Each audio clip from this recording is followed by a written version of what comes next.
All right, let's cut that one short. Every time I see that, it's like when you're playing video games as a kid, and it was like you're holding the controller, like when's this shit gonna load? When's this shit gonna load? And then I realized I'm in control when this is gonna load, so I'm gonna load this up right now because we got a very important guest today. We got the OG best ball king. We got Justin Herzig back. Jolly Jokers, Own the Moment, ETR rankings. Let's skip the preamble and let's just jump right in. We want to pick his brain because this is a really, really fun slate. Mr. Herzig, how you doing, my friend? We are way beyond introductions. Let's just get into this. Yeah, I'm straight. Let's go. Oh, man. Yeah, I think, have you been in the streets drafting yet? Not for Battle Royales. I usually try to wait as long as possible. Like even when I'll do my stream on ETR, that's on Thursdays. And then I'll do like sometimes one or two just to get a feel ahead of time. Curiosity got the best of me. I obviously take a look at the rankings. I see Kelsey up there and such, but no, I try to backload as much of my Battle Royale volume as possible, especially now that I've been focusing on the playoff best ball. Okay, cool. Yeah, okay. Well, let's touch on the playoff basketball in a second because I think the backloaded notion is very interesting this week because we're seeing some crazy stuff with Josh Allen. So ETR, you guys have him ranked as the top player on the board this week. And let me put a pause there.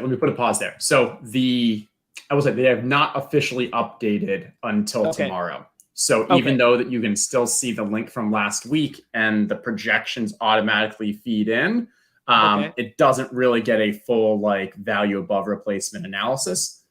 So just wanted to give that as a warning. Okay, so that's good to know for those of us using ETR's rankings in the future that Thursday is kind of the benchmark.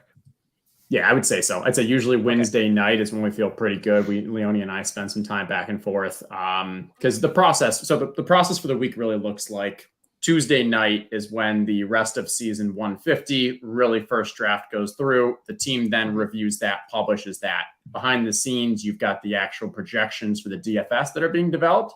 Those are the core baseline for any of the battle royales. So as those kind of go into form, like throughout the day, it's always like, hey, let me check this. Let's see what we learned from the past. There's a lot of computer stuff. There's a lot of manual stuff. And then from there is then Leonie and I go, okay, now for Battle Royale, let's actually see what this looks like. Where do we need to manually adjust from a positional standpoint? And that's usually then a Wednesday night starting Thursday. Okay, cool. That's really good insight. That's really good to know when using these. But okay, like let's throw that part out the window then. Let's throw the rankings aspect out the window and just say that with this slate, it's very interesting to be late. I don't know what the word is, like late focus drafting. We might be missing a crazy opportunity with Josh Allen in particular, because Josh Allen right now with the uncertainty of his situation, like we've seen him go, what, Numi, 20th, 30th sometimes. Yeah, I think Lee said in his thing yesterday it was 24. He sent me over another one I haven't got to check, but yeah, 25 is the lowest he's seen him go overall. Okay, yeah. Someone said they got 5th round Allen, so I don't know, like probably at the end of that 25. So yeah. So does something like that worry you, Justin, that you won't be able to get some combinations that are available earlier in the week, pushing before lock? Yeah, for sure. I mean, with a player that's important, and I think it's the big aspect is with regard to the stack, and so it's the Stefan Diggs, where traditionally if Josh Allen is going 1-2, Diggs is rarely ever later than like a 5-6 area, and so you just accept like you're not getting that. Here, obviously, everyone's getting it. And yeah, so I would say if it looks like later on, like, hey, Josh Allen is going to play, I probably won't load up as much volume as I may have otherwise, knowing that, like, hey, I could probably see, my guess is they're probably about 10% full right now for the Battle Royale, maybe even a little less. I know it starts off slow. 14. 15. Okay. 14. Oh, I got 15. Yeah. So okay. I don't know. So you're still seeing though 15% where probably at least like, I don't know, a third of those are actually going to have that stack. So you're still looking at 5% of the field, which is pretty strong having the Diggs. It's not a deal breaker, but also, as I said, like, hey, we're going to see how the week goes. And by the time Friday comes along, we may have more information, but we also may have 25% of teams. And yeah, we just got Josh Allen news. We just got news that he's not practicing today. So, and he's day to day, and he does not McDermott does not know if he'll play against Sunday. That's straight from. It doesn't seem good, but I'm not a doctor. We got to wait and see. But yeah, the Twitter doctors are saying that he's not going to play this week. For what that's worth. So now let's say either way, the news will one of them deter you from playing, and then one of them will you ape in harder? Like, let's hypothetically say 20% of the field has drafted, and we assume Josh Allen's 100% owned, and we're sitting there Saturday morning and we get news that he's not going to play this week. Will that mean you'll be like, okay, I'm going to start slamming? Yeah, I'd say it would increase my proclivity to want to draft. Fair enough. I don't think it's going to be hard to get a situation as good as what last week was. And we can dive into that, but I thought last week was just an amazing situation to be drafting. And I went as hard as I could. I think I probably got to a little over 100. Wow. Nice. Okay, well let's go right there then. What stood out to you personally about last week that made it such a great spot to be drafting? Yeah, so if you looked at ETR projections, and early in the week when it looked like Waller was going to be out, and so another thing about ETR projections are it's often based on whether a player is in or out. It's not going to be a weighted risk of, hey, there's a 25% that this player plays, so we're going to give this one the conditional aspect. Like, it's kind of just make a decision this player does or doesn't.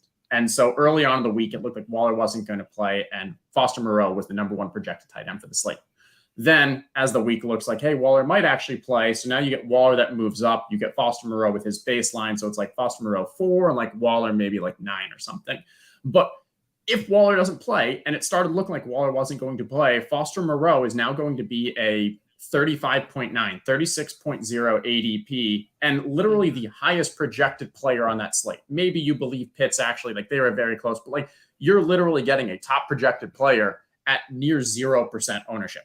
I don't know if Underdog actually updates your ownership after the swap. If it does, it takes some time, but I think I ended up at around 70% ownership of Foster Moreau. I think I love that stance. I love that. Out of 100-some drafts too, like that is some serious stance taking. I love it.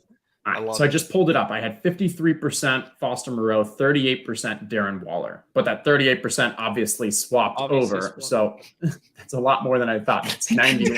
91%. That's wild. Awesome. I love it. Well, but that also just like, if we talk about the process associated with that, because it was something that we talked about at length on the show, and we kind of dove in further on the Friday show after I saw your stream on Thursday, that was something that you were doing, because early in the week, I was very heavy on Waller late and then get the swap. And then I saw your projections and I was like, oh, this is good. But I didn't lean in that hard. Like I leaned in like the 30 to 40-ish% range. But like, it's very interesting that you were comfortable taking such an exploitative stance. There was no hedge in that. I mean, the hedge is in the other weeks of that we have this. Like when you have an opportunity like that, like, I mean, as an example, you're playing DFS, you're playing 150 lineups, and your girlfriend's dad is the coach of a team. And literally you get this nugget that is, hey, this, backup running back is actually going to be a starter. He's going to get a full workload.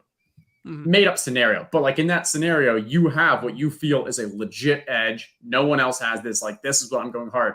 To some degree, that's kind of what we had. And we knew that because even Darren Waller's ADP was still around like 35.8, 35.7, 35.6. I think it ended around like that 35.6 Saturday night until it was determined he was going to be out.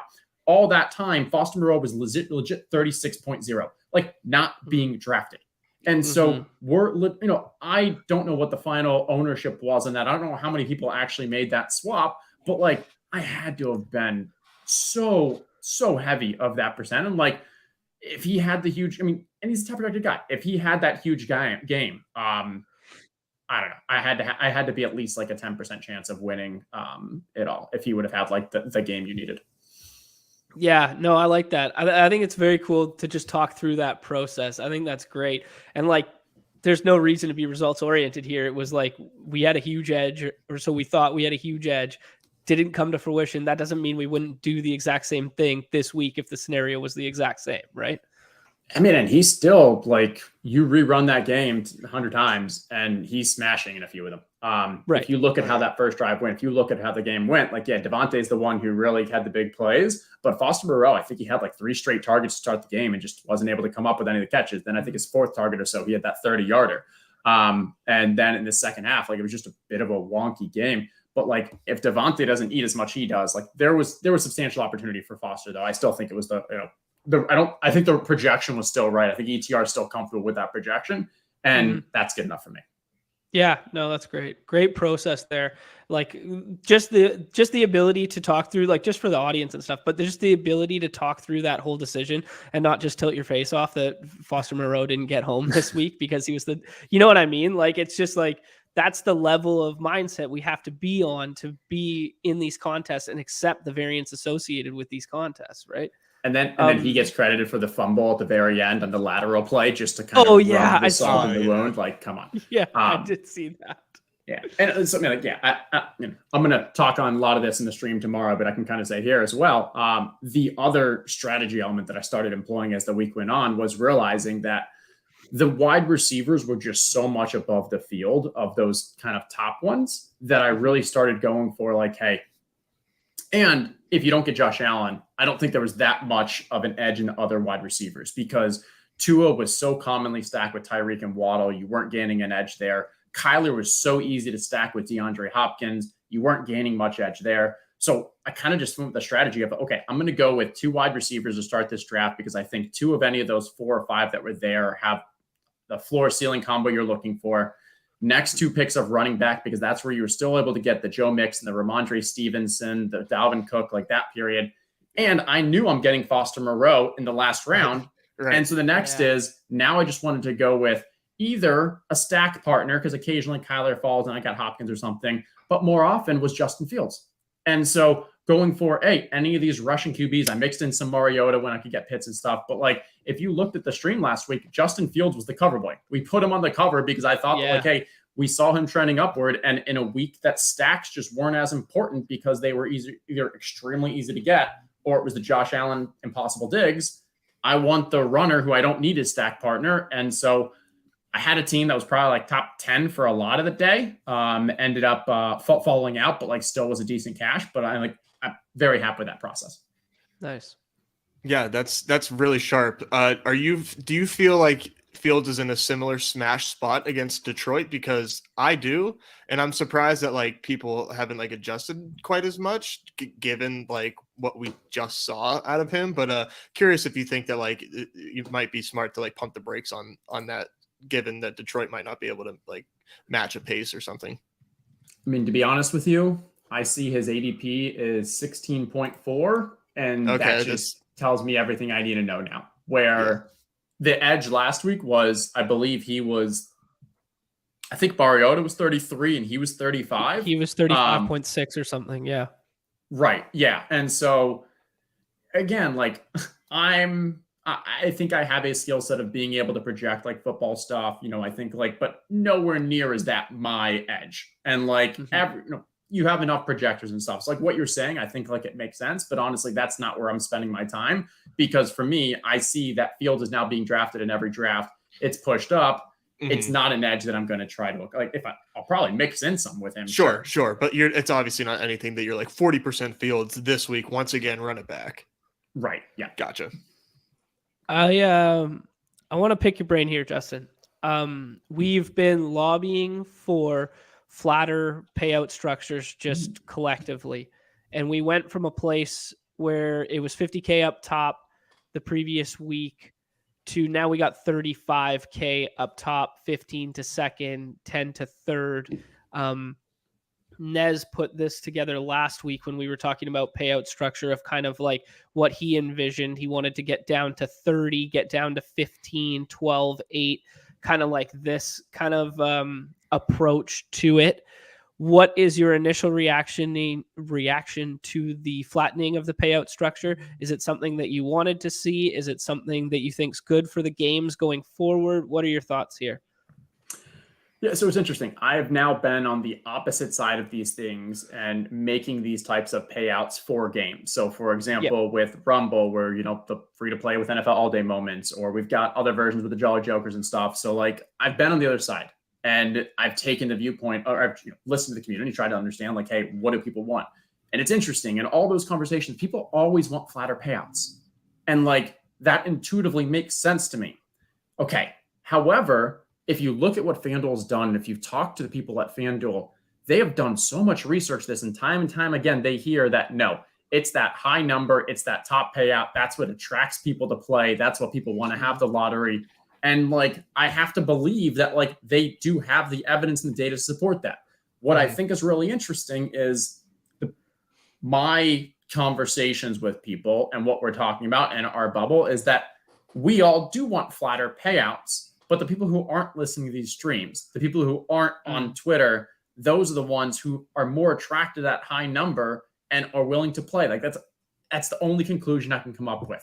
So like, I love what's happening. I want them to always be flatter like this. Like even I can still play for my crazy extreme low ownership opportunity, and the difference between first and 10th in such a large field doesn't matter. That's just pure luck. So like, I don't care that first is, a lot flatter than 10th, but like, so props on Underdog for doing it. I just think it's such an interesting problem when, Yeah, no, I thought about it too. And I wasn't sure, like, because I try to be like sensitive to the fact like this is a company out here to like try to make money. So yeah, like we want one thing, but like I was always wondering like on my end, like and if FanDuel sees this too, well, clearly they think that they do, that the high number brings in the more money or the more deposits, right? That's what they really need is people to deposit on the website. And I was curious if a flatter payout structure like prevents like, is that going to decrease the number of deposits they get? But like in turn, you are now like people we're just dumping this money right back into Underdog at the same time. So it's like a catch-22. It is, like you said, just a really interesting conversation to have. And we will see like where things go like moving forward. But just props again, like you said, to Underdog for like hearing the community, giving it a shot, and just time and time again, just like hearing our feedback and taking action with it. It's really cool. You don't see this. Like question: when they made this flatter, are they paying out more places, or is it that's what I was just looking at? Because while we're looking for that, I'll give my I think thought it's like is, a top heavy change, I believe. I agree. On the operator side, when we've been running these, we actually, when we think of flat, we also want to pay more people. And so from an operator standpoint, I think that actually makes the most sense as well, because if you give a person 50K, or if you flatten that and you give a person 35, 15, 10, whatever it is, most likely that person is taking a substantial amount of that money off the platform. Exactly. But when you pay out more people, $5, $7, $9, $10, those people aren't taking that money off the platform. They're just putting it back in. So honestly, from the operator side, it makes sense to have these longer, flatter payouts just for increasing your overall churn. Yeah, I fully agree with that. That's kind of where I wanted to go with this, is when you see a payout structure that kind of, like this, opposed to, flat and then straight up like this, right?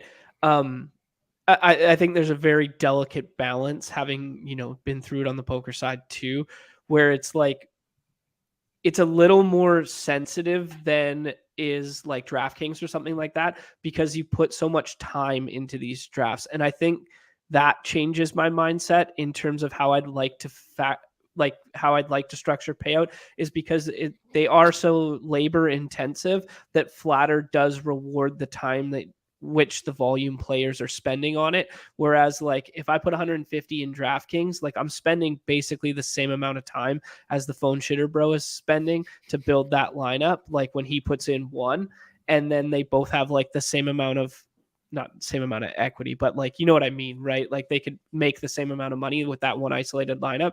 So I do think with a flatter payout structure in a labor intensive game where you're actually filling lobbies and waiting there and drafting for 6-7 minutes at a time makes a lot of sense too. Yeah. Let's just jump into this week. Let's actually, you know what? Just I got one more question, overarching question. The football landscape thus far and or since we've spoken last, has your approach changed at all to these contests? Like you talked about the hyper exploitative of last week, but just from like an overarching, like theoretical mindset, have you changed like the flex always has to be this, or have you changed that the way scoring is in the NFL, we should be targeting this, or anything like that yet? I think I've added, so it might just have been a bias in the first 2 weeks that I played. I felt like I could get a running back in the 35 plus ADP that had substantial upside. I'm not feeling that way nearly as much anymore. And it might have to do with the buys. It might have to do with the running back landscape where, like, hey, if you look at our rest of season 150, like the running backs after the top 80 overall spots, like it gets really ugly. And so I think we're starting to feel that. So I think that's probably from a shift of, I felt more comfortable in the past saying, hey, let me just grab that running back because it doesn't have to be correlated with the rest of my lineup. I can find a unique piece. But I mean, here, let's look at, and you're looking at this one, but I was gonna say, let's look at the underdog ranking and see who's 35 plus this week for running backs. So you got DeAndre Swift not getting the full workload. I'm scared of that team. Jamal Williams, I think, is actually a strong one there. I think so. Yeah. Okay. Yeah. Now I say this week is actually not bad. Aaron Jones, I actually don't mind that one because if he's healthy, James Conner had 5 targets last week. They want him to be the workhorse there. Wilson, Montgomery, Najee, Khalil, Singletary, all that is now we're in a yuck situation. So it is an ebb and flow. And I think a lot of this is because it's early in the week. As more injury news comes out about Aaron Jones, DeAndre Swift, you may see some movement there. But that's kind of one of the macro movement I felt.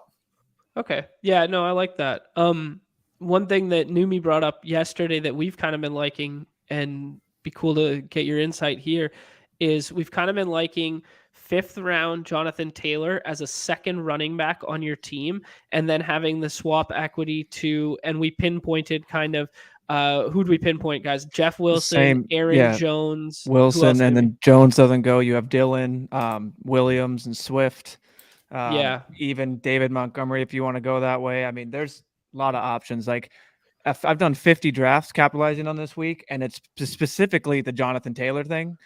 And I have 21 out of my 50 Jonathan Taylor. And I've had to like pump it because I didn't want to end up with that much. But I just feel the swap, you're not giving up much. Like the guys back there are the same. It kind of, maybe not the same thing, but it's like your Foster Moreau where these guys aren't being picked at all currently in the drafts we've done. It's going to be easy swaps that these people are now going to be building out later that slowly move up. People are on it, but like I'm going to have that swap equity with that unique combinatorial ownership with those lineups. That's how I've been treating it. So it's like if JT plays, that's awesome. I think that's a smash in the 5th. Like if he plays, I feel like he's going to be ready to go healthy. They're not just going to put him out there. And it's against the Raiders D. If he doesn't, I have 3-4 swap options that I'm pretty happy with. So that's what that's how I've been attacking this week, along with the Josh Allen thing. But yeah, I've been going way more the Jonathan Taylor route. So nice. I don't hate it. I'll play devil's advocate with 2 pieces. One is his ADP is 32.5. That means he's being drafted in something like 60% of drafts or so. Still have that as you're not getting the uniqueness aspect that you might get with others, but I think that's perfectly okay. Second point is and this is probably more just a player take, but I'm not sure, like even a healthy Jonathan Taylor, where I'd have him in the rankings, but it's probably not actually that much higher. I think I just think that so if you look at his efficiency from last year, the value he led the league in red zone touches. I believe it was with 93. Next was Gibson, who was about 30 below him. Like his value comes from the touchdowns. With Sam Ehlinger back there, like I just don't think you're going to have anywhere near that level of efficiency. And the touchdowns are kind of what you need here. Now, again, this is a player take. Could obviously be wrong. Could end up being a smash spot for him. But I think there is some hesitation there. Also, though, question for you. If he doesn't play, is the play just to go to Deion Jackson? Yeah, so that's why your point that you brought up, I don't think I was on the stream, but your point to having these swap equity and then having Sunday morning is what everyone wants. You have the most information possible. So I can just make that 5 minutes up till lock. I can be like, you know what? I get the most, like it's, if it's Deion Jackson projections update, like I have that, like, and I will say in a lot of them, there's been like a Dalvin Cook, other running backs that just simply aren't being drafted. So I know I immediately have swap equity to them too. So it's like, I've been playing it that way too, where it's like I see these running backs, like a Dalvin Cook, Damon Pierce, one point wasn't going drafted in like 2 of them, so I have him to swap. So yeah, actually, I'm just making I've been using it as the upside case where I think if Jonathan Taylor is going to be out there, that's my player take. And to your Deion Jackson point, I'll wait up until Sunday, and yeah, he's another play. It just adds more. I think there's plenty of like swaps. If Aaron Jones does sit out, I mean, I'd like to think AJ Dillon would be a smash spot against that Cowboys run D. So there's just a lot of different ways you can go. Here's my take. I hope we get Aaron Jones pessimism really soon, and then people take AJ Dillon because God bless you.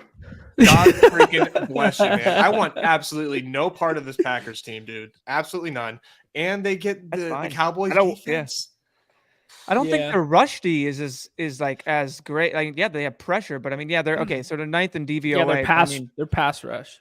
But yeah, I mean, what are they? They're 9th in DVOA. 9th in DVOA, and I haven't checked the other thing, but it's. I mean, he's not tippy top. There's others. Your boy Jeff Wilson sitting there. I am. Yeah, I am like curious to. I think I'm a little like I've started.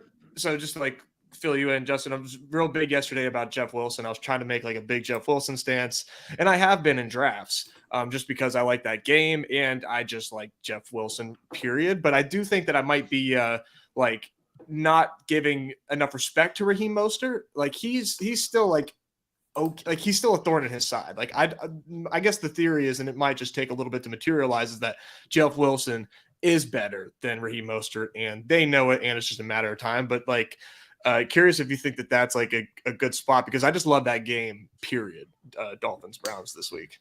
Yeah, so I mean, last week Jeff Wilson was ahead of Raheem Mostert in snaps, routes, and opportunities. Now, it was very close. It was basically a gap of like 1 on each one. But just seeing that he is even at a 51% that first weekend, I think is a strong sight.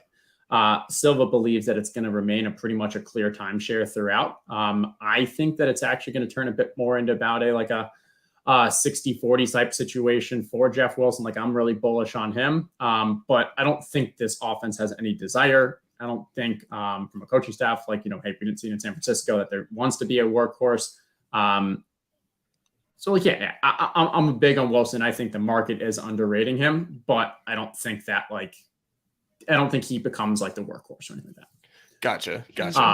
So when you were showing earlier, were you showing ownership percentage? Is that just tracking from your specific drafts, or? That is Chad, who friend of the show in the chat right now, tracking his own isolated drafts. Doing the Lord's work here, like giving us a small sample of like what we're kind of seeing. Obviously it's not perfect, but it's a pretty good indication. Yeah, he's at 32 drafts this week, and he's just sharing the Google Sheet with us. And Jonathan Taylor has been drafted 56% of the time so far in those drafts. But then he did mention that he has taken JT in 55%. So that's skewed. Like, yeah, so that sample is well, no, I mean, if he's taking at what the market rate is, he's going to draw it more towards the mean, but it may not bias it too much. That's true. That's true. What was my guess? I think my estimate. You were right. It said 60. Yeah, so you're right there. Right in the ballpark. We got a good thing going here with these estimations. Yeah, and this one's pretty cool too, Justin. Friend of the show, Chris Baseball, he goes by on Twitter. He did a lot of the baseball stuff with us in season-long baseball, and he's just tracking ADP and just the wholesale changes kind of over the week goes here. So we can see right now that TJ Hawkinson has moved up 8.5 spots between Monday and Wednesday. Most noted riser so far. Justin Fields 7.7. So yeah, there you go. Everybody getting in on what we saw last week, kind of thing. Yeah. And I will note, like, as I mentioned, like, I'm a late, end of week drafter. If you're going to jump in as soon as they enter, there's definitely value there. No question, just because you're going to get some unique ADPs. But I think, and this kind of shows it settles pretty quickly. Yeah. Yeah. That's one thing too but like, you know, what's interesting with these large scale contests and pulling the ADP from them? Like it takes a lot, like it takes a catastrophic injury or something like that to shift ADP so starkly, like later in the week, that I think it is a great spot to just IKB the whole situation, right? And just be like, this is an artificial construct that's made up by people no smarter than me. And I'm just going to go ahead and come in here Sunday morning and just be like, fuck your ADP, throw it out the window. This guy, and this guy. You know what I mean? Like, I think it does open the door to get so exploitative. It would be different if it was like a moving average, which like I don't think that it is. And that would be like nice if it was like, you know, even if it was like a large moving average, but still just to like get off of those first, just to get a better snapshot of where the field is going. Yeah. And we don't really get that until like way late Sunday, because there is like a large percentage of the contest that feels like on Sunday, like those like drafts are snap filling on Sunday. And I'm with you too. I like to get a large percentage of my portfolio in on Sunday as well, just because obviously, you know, just having the most information is helpful even in these. Yeah. Jess, I got a question for you.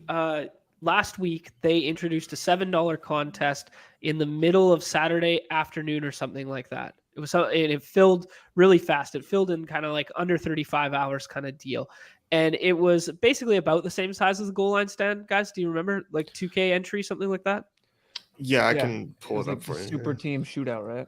No, yeah, super. Yeah, that's what I was talking about. Yeah. Okay. Oh, actually, I guess I could go in the results and just find it, to be honest. Super team shootout. 8K in prizes. Just click information. Goal line stands 25. Okay. So it was a 1,200 person contest. It was $7. It was 8K guaranteed. But it was 3-person fast drafts. Okay. So basically my knee-jerk reaction to this contest style was, if there's only 3 people, it's going to be so top heavy, and people are going to not deviate outside of like, 20 to 22 picks. So I just was like, scroll the F down, get all the way down to the bottom there, and just pick from like 30 onward, because the projected points in which you're giving up between the 20th ranked player and like the 35th is so negligible that like just get unique in every regard possible. Is that how you would approach a contest like this if they ran it again, or what are your thoughts? Ooh. Trying to think. So 3 teams. Yeah, you're going 2 wide. Like it's literally just the elite players the entire time. Basically, yeah. Mm-hmm. Yeah. No, with some elites left over. Like there's just elites not being drafted as well. Right. So. Right. And I mean, like, yeah, Joe Mixon's ADP. Do you remember what his was last week? I mean, it was 21 in the main stuff. Yep. The ADP just holds across. It does. Yeah. Okay. It doesn't change for this contest. Yeah. 21 in the main. I think he was probably running back like 9 or 10, if I'm thinking through who was ahead of him. And like 6 max being taken in these too. So. Right. And so like, yeah, I mean, I think there are probably strong values. I think, I mean, it's on a week by week chance, but I think like, again, I think that right now, and maybe it was last week, you didn't have Christian McCaffrey, you didn't have Barkley, but it feels like the wide receivers at the top have the higher expectation and ceiling. And like the Tyreek Hill, the Cooper Kupp, like they just feel so much safer with that upside that like I still probably try to go for those. I'm sure it's a similar strategy where a first 2 rounds, 3 rounds, I'm going to focus on just the elite guys, and then make sure each draft I have at least like 2 guys that are virtually unknown. Yeah, it's pretty crazy, because I think if I would venture to guess here and just scrolled down, I bet you Justin Fields went completely undrafted. Yeah, like I could have done wide receiver, running back, Fields, Moreau, and maybe Moreau would have screwed me. But like, yeah, but I think it'd be so viable. It's like safe to assume that he was not drafted. Like you would have seen him by now. I feel right? Like you would have seen him in this area. Because the other people you were drafting him with also all had good days. Because like the wide receiver at the top all had like 20 to 30 points. yeah, I don't think any running back like really busted, but yeah. I will say for me, I didn't do a lot of these drafts just because it just felt like a lot of effort to put, like, I didn't want to like spend a lot of time like dissecting and like strategizing this other than just like a simple like scroll down, just because I'm already doing so many others. But it was like a fun new contest to throw in there just to like mix it up from a player standpoint. I'll agree with you there. I have not done any of the contests except for the Battle Royale. And it's honestly for the exact reason you just said. Like, I just haven't taken the mental, because I know that my current strategy is optimizing for a huge GPP with a top heavy payout.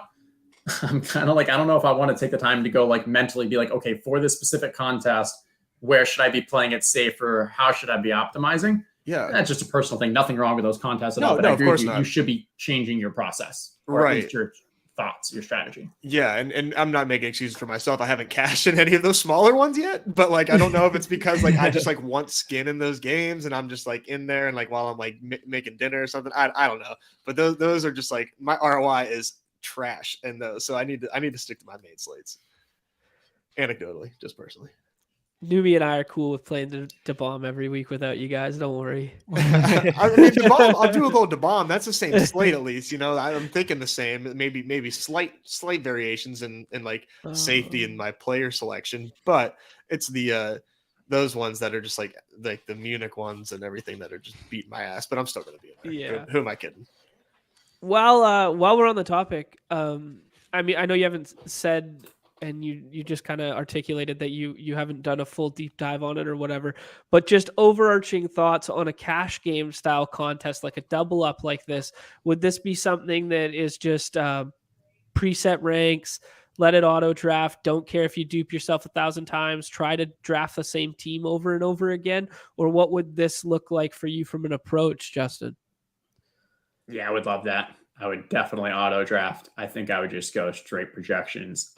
Yeah, that's my thought. Yeah. I can't think of any argument for why like there'd be value in taking a stance or something like stacks again. Like if it's just a pure double up, no. If you're going to do the leagues things, I mean, it's the same things that we have in DFS. Like, hey, if it's going to be 6 people and first gets 25 and second gets 10 and third gets 5 or whatever, now maybe you try to work in some stacks, and then it'd be harder to do the autos. But if it's a pure straight double up, love that. Yeah. Give me that. Take your small 10% rake and let me auto draft. Yeah. My is that a thing, or is that just a hypothetical? No, it's their second week. Yeah. Okay. It's their second time doing it. And like my thought was just like, if this is like, there's so time commitment that I'm not going to put any time into doubling up these. I'm just going to literally auto draft it, and I'm going to put all my effort towards the main slate. So yeah, my first thought was yesterday when someone asked, I'm like, I would just use whatever projections you want, make your ranks, and just join them and autopilot them all. Like add it to the wish list. It would be nice if we had if we could set rankings per contest, and then that way like you can then set custom ranks for this, let it auto draft, and then that way you can play off of the same ADP that the field is for battle royales. I'm not sure if that's like nugget. Let's go. It could be tough for them to code, but just throwing it out there, if it's possible, that'd be pretty cool. Well, they do. When I do my they do it for other contests. They do it for like afternoon only and stuff. Like if you click NBA, those are slates. They do it for different slates because the player pool is different.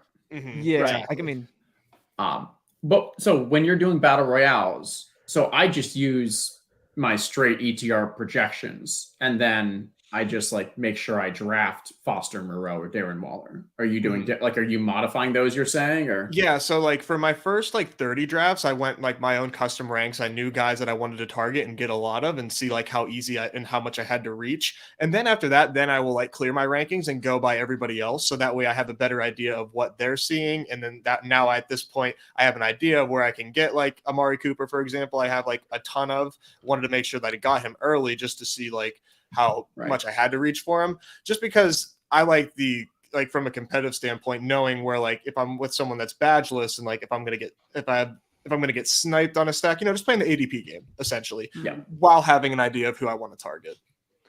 I don't set ranks at all. I just simply draft off ADP, and then I have a little Excel sheet that has the projections versus the ADP and these little things that I kind of just use on the side. I just like to go off the market and what what I think if there's casuals in there, what I think they're doing. So then I'm not overstepping it, and I can let the value slide to me. That's how I do it. But I mean, do you go honestly, in there and set ranks, or do you and draft off that, or do you just have your ranks on the side and still draft off ADP? Honestly, what you're saying, like ADP is probably a decent enough proxy for projections. Like the fields are sharp enough; they're drafting where they are. I mean, for a reason.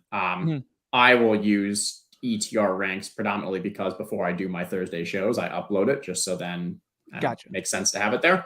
Yeah. But like, to be honest, ADP and rankings don't really matter to me. Gotcha. I'm just the way that I'm drafting the strategy aspect. And, Gotcha. Yep. Nice. What was this called? Just so I remember, because I'm gonna definitely experiment with this week. With the get the Herzig bot back. Training camp. Training camp. Oh, that's perfect. And the thing is, this training camp, at least like from my understanding, because I had like a buddy recently sign up. I got one of my friends to convert to Underdog, and he was like, I have this like beginners tournament called Training Camp, and this used to be beginners only. But now I kind of like that they release it to everybody. I mean, like, I'd rather just like use the main slate as like my training camp, unless like I know that I'm like 100% maxing. But it is kind of cool, like as like a proxy way to like mock draft, because you have a pretty large chance of cashing. Yeah, people are going to be seeing the Herzig bot in there. I love it. We unleashed the beast. Let's go. Yeah, I remember seeing that in the puppies in like last year, and I was like, oh my gosh, it would be cool to combat so they have the instant drafts. If you could get like a training camp with like an instant, so then that way you could just sign up for all of them real quick, have your custom rank, and then uncustom. You know what I mean? Like that's this little lightning bolt here. Yeah, just draft it, and then just do the extra 2 clicks, boom, boom. Mm-hmm. Yeah. I just totally lost my train of thought there when we were talking about. One note for everybody who's watching. We've talked about it at length in the Discord. We talked about it on yesterday's show. Herzig hasn't drafted yet this week, so we'll tell him too that if you do get auto-picked this week and you do not have rankings set, you will not get the person highest in ADP. You will get the person highest in projection. So if you are thinking about setting ranks and that sort of thing, this is the week to do so. There's something, I don't know if it's by design or something they're working through or finicky on the back end there, but this will be a this week thing. So if you are mass multi-entering that, doing the Herzig bot, or if you're playing these contests and you're running multiple at a time, just be aware that the quarterbacks are going to be thrust up, and your auto pick is going to result as a quarterback very frequently because it's going to default to projected points, not to ADP. So just have that in the back of your mind, everyone. Sounds like even more of a reason to do it this week. Yeah, no doubt. Honestly. Yeah, that's actually a really good point. Yeah. Look, so John, nice Sully, really appreciate that. Oh, nice. Oaks, breaking news. It should be fixed. Perfect. There you go. You're breaking news. Yeah, You're the man. The king. John, I know you got like the syllabus of, or the agenda of what we're talking about today, but I am curious, if we have time to talk about these playoff contests since let's do it. Been in here. Really my favorite contest of the year. I know. I'm always excited whenever like the gauntlet drops to like kind of see like who you're targeting. Like last year, being in on like the Bengals and the Chargers, like before like things really solidified, was like a nice little edge. Curious what you've been doing so far, what you see that you like. Yeah, I mean, we'll start off just from a process wise. Last year, I was pretty hard on this, and I definitely got some resistance. And I think like some people converted, some people didn't. But I'm on the don't play these safe, draft 2 teams.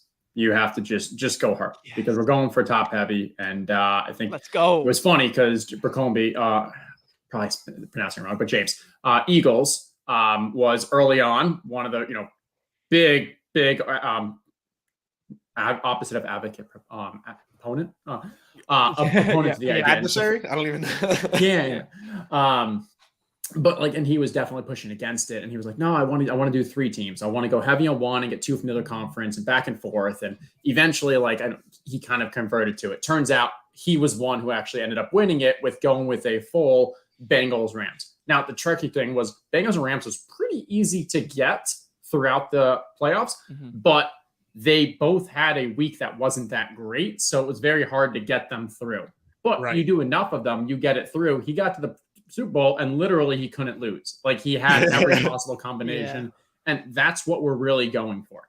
And so with this is like, I'm just saying like, hey, I want to go strong. The only, I'd say, exception to that would be if you're drafting a team that you think is going to get the 1 seed, which right now is probably just the Eagles are the only ones I really feel strong and confident on it because of this Josh Allen injury.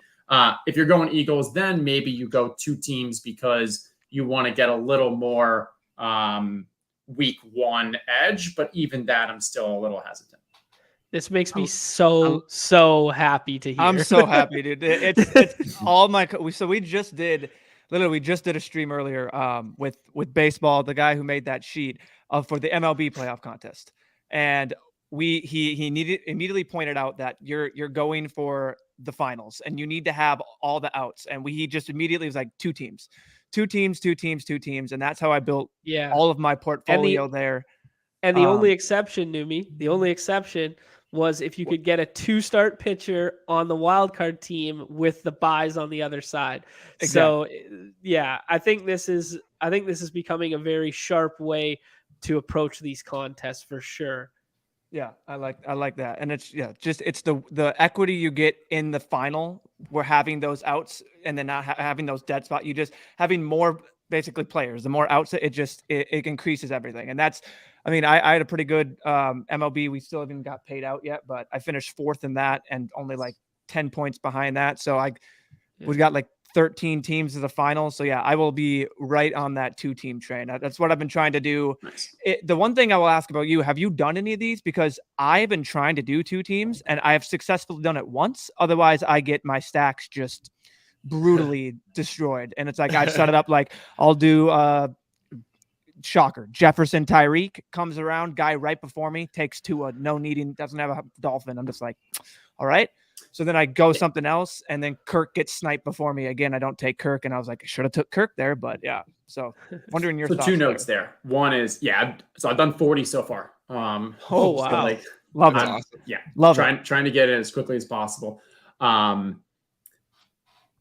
What you're saying is definitely accurate. And I think it shows that just, these drafts are not that. So last year, we get a couple weeks before the playoffs go. You get a lot of people who are doing content around this. People are talking about it. We've got shows. We've got rankings. I've got my articles. It's the main talk of town. You've got, Bime 4. You've got Overzet. You've got everyone else doing their shows. Like everyone starts rallying and realizing, oh, snap. Like, okay, I should be really stacking. I should be focusing on 2, 3 teams, whatever it is. And now it's easier to get stacks. Yep. Right now, no one's really doing that. Like you get like maybe people are going for stacks, but like they're still taking pieces here and there. And it's just, I think, lack of confidence in like, are the Bengals going to make it? Are the Chargers going to make it? Are the Bucs going to, the Seahawks? Like, who knows? So maybe I'm just going to grab the best players. And so, yeah, it gets frustrating right now. But for this contest, I mean, it's going to fill. It's at 25% right now. It'll probably fill in the next 3 weeks or so. Just a guess, maybe 4. And so like, that's a good point. Yeah. So like, I don't think we're going to get to the level of content around this one where people are going to adjust. So that's just going to be a case for, I think, majority of this. Still, even though it's frustrating, that should just give you more confidence that your process is right because it's frustrating because they're screwing up. I think I would also add that we're not going to get to the point of confidence interval where we know the teams will be in the playoffs or not. And I think that's a very important point there because in my mind, I was like, if you're barbelling this, I was like, well, I'm going to wait a little bit before I get in there because if this contest stretches all the way to like week 17, like maybe I need to have some of those teams that last minute get in kind of deal. But now that you're kind of projecting that it'll close long before that, that makes way more sense to me. Because I didn't even really factor that in. I was kind of like, it is way too early to be drafting this, like just like the name suggests. But no, I think you're right on that. Yeah, and so lean into that uncertainty. And again, it's less about whether or not they make the playoffs. It's less about whether or not you think they're going to advance the Super Bowl. It's more of just, hey, in the scenario that these 2 teams make the Super Bowl, have I covered all my spots? And do I believe that this has enough firepower to really survive the first, the second round and such? And then you asked, so it's hard for me to quickly go, but I've definitely gotten a decent amount of 2 teams that I feel like really strong about. And then also you'll see, like, depending on the team, you may just like not love the player. So then my last round or two, or maybe a middle round or two, where I'll throw in a one-off to help and such. But yeah. Gotcha. That's how I've been approaching it too. It's kind of like when I get to that point, I'm like, I'll deviate and I'll just take the 2 there and bite it, and I'll still try and just build out that stack if I can get it. Yeah.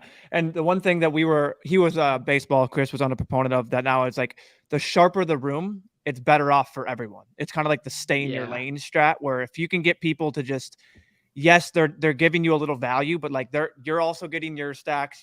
Everyone's just kind of getting their stacks. Are you on that proponent? Like that's kind of how you would rather be in your draft rooms too? Because like I would rather get the badges where everyone just kind of does their own thing and lets people get their stacks. Like it helps out everyone. Yeah, so we had an ETR office party last year. We're watching a game. We were kind of doing live stream, had the whole office going and such. And we were just, hanging out. We're like, hey, let's jump in one of these playoff best balls. And so we've got basically 6 of us all in the company doing this draft all together.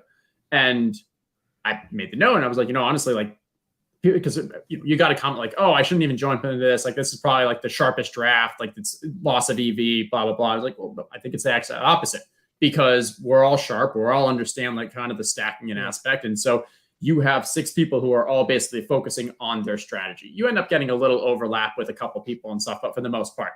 And it was kind of an interesting thing, because I was like, technically, you could have 6 friends that jump in a draft together, and everyone is purposely drafting exactly what just for their 2 teams. And it looks like collusion, but in reality, it's not collusion, because everyone's doing what's in their own best interest.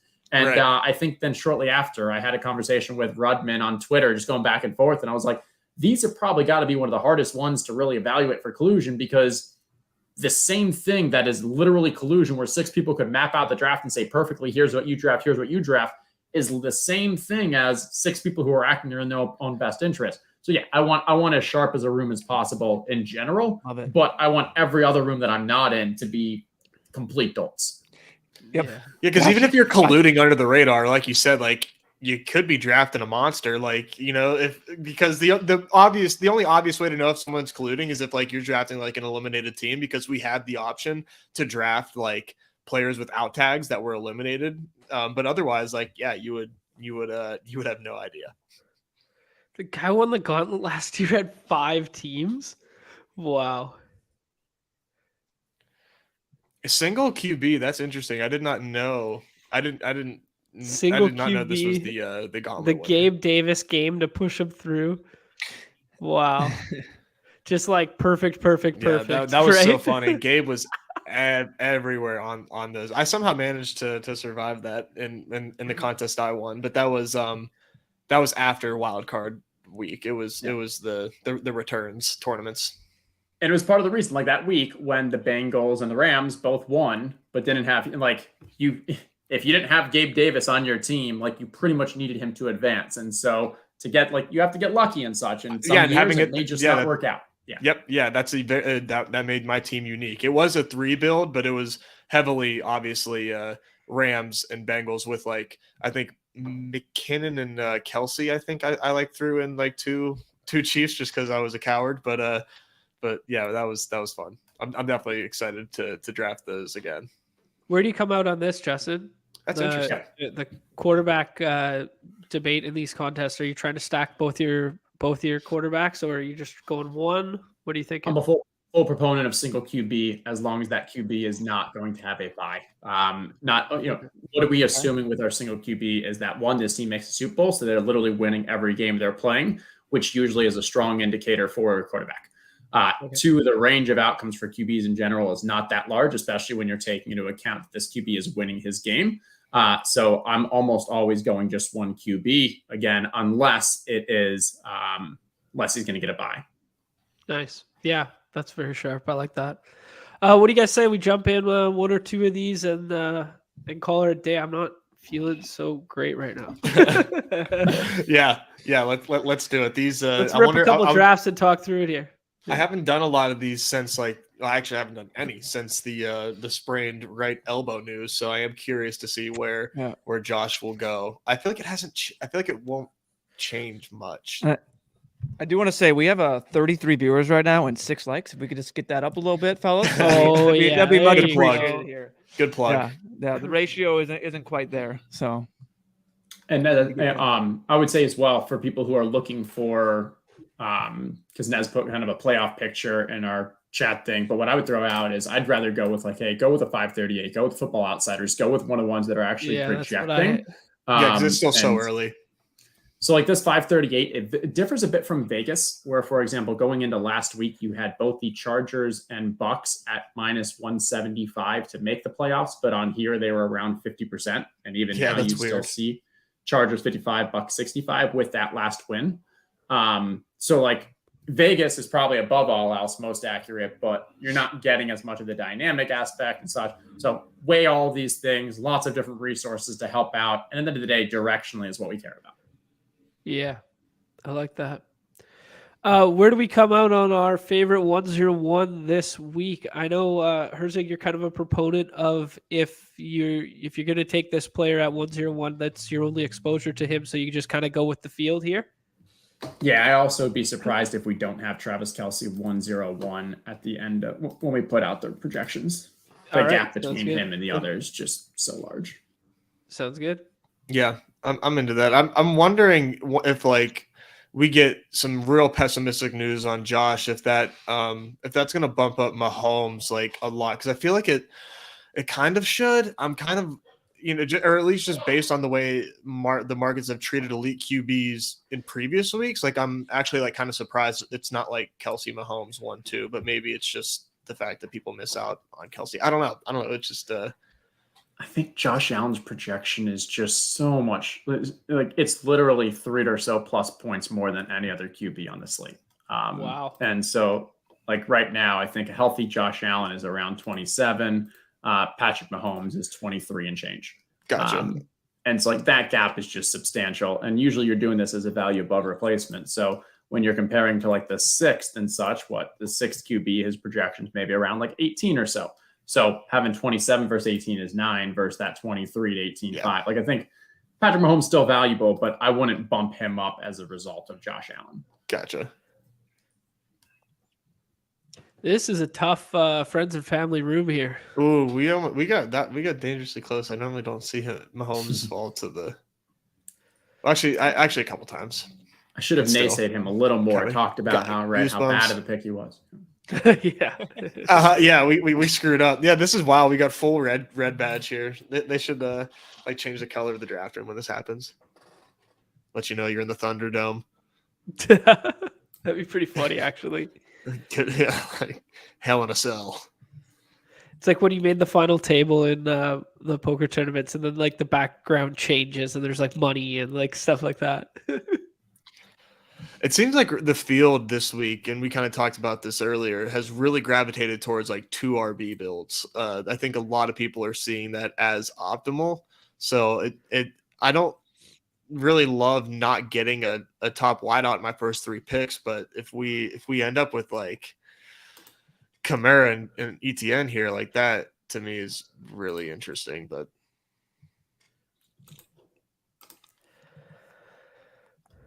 okay. ETN goes there. Would have been nice to kind of have that run back. I kind of like Hopkins with the back stack equity. Back stack of I like Hopkins. Yeah, I like Hopkins for sure. Perfectly content with Hopkins. Yeah, and then I like Jacobs more than Kamara. That's just me. Okay. Where do you guys come out in this range? Where do you want to go? Herzig, you're the guest. You make the selection. I would go with another wide receiver. I'd go. Okay. I go Waddle. Okay. And I'll talk through in a second. The way, if you look at the QBs and such, I really don't love any of the QB that are late from a stack component, like trying to grab a late wide receiver. And if we are going to try to go Kyler here with the Hopkins, we know we're taking, so we're going fairly chalky with our first however many picks. So we're already setting up for who are we going to go off the board with? I guess we could have said, hey, let's not go Waddle and grab Rondale Moore because maybe he's off the board. This may just be like my lack of prep for this. He definitely is. Okay. Hindsight, that would have been a fun one. Rondale Moore is role increasing in the slot. I think it's all 8-10 targets last 2 weeks. him, Hopkins, Kyler could have been a fun double stack, and Rondo Moore is only 35.9. But my thought process was, okay, well, if I don't have another person to stack there, then we're going to grab those late running backs that we spoke about in the show that you can get a 35.2 Aaron Jones, 35 point whatever James Conner. Okay. Like, yeah. Cool. Yeah, I like that. Yeah, Rondell Moore should not be 35.9. His Rondell role Moore has played increased substantially. 99% of snaps, 99, 89, 99, 90. Last 4 weeks. What are Robbie Anderson's snap percentage? What's his? I can't see. It's below that. 94 for Robbie. Oh, sorry. Yeah, 83. 83, Okay. but still substantial. Yeah. I just didn't see that at first. I was like very confused. I'm like, are they running 12 personnel? What is going on? I still don't get this Tony Pollard ADP. Yeah, Zeke just practiced today. Yeah. Yeah, that's don't. Do we stick to this plan here? Yeah, I think we got to go Kyler.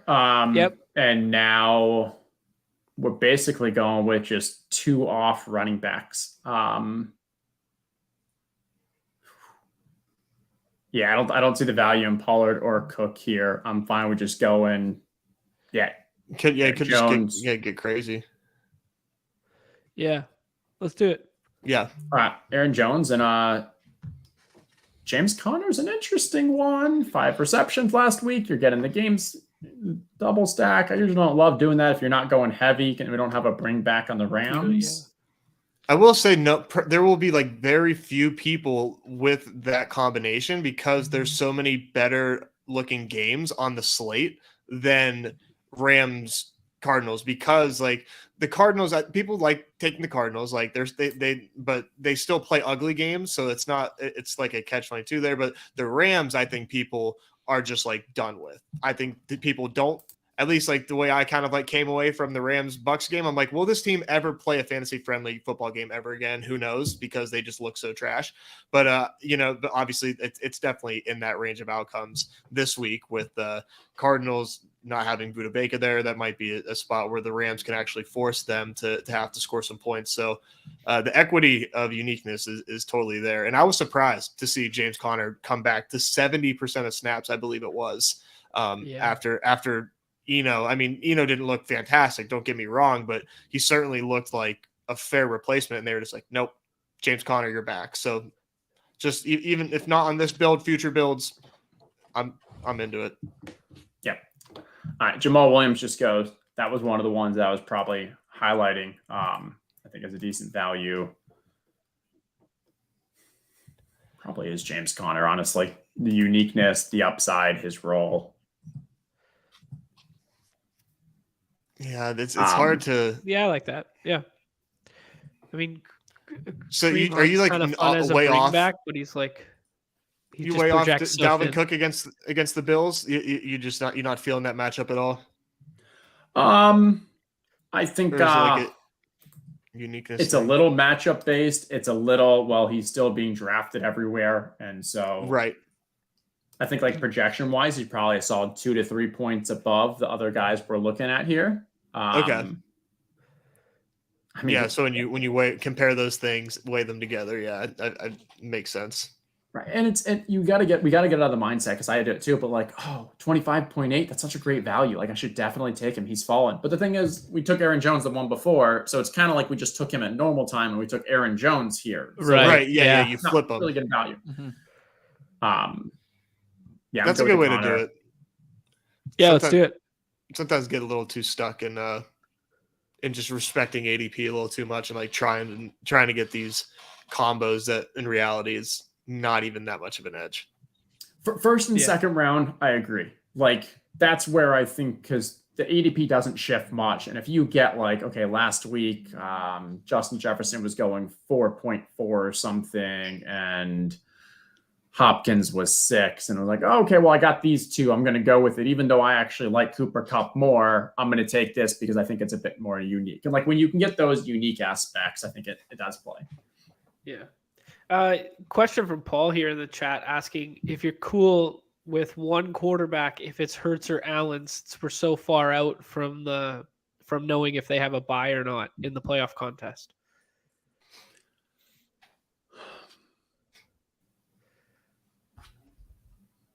You could. I think there's enough strong QBs available later on in the draft that I'm still okay with it. You can get Geno in the last round. You can often get Herbert in the last round.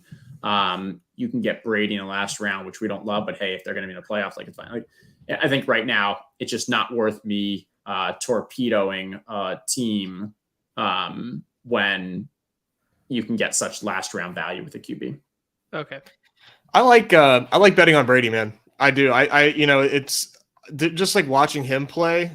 I feel like he still has it. It's just, just the offense, which I think is probably easy to blame the offensive line right now, is to like the skill weapons haven't really changed besides like Lenny's just kind of like meh.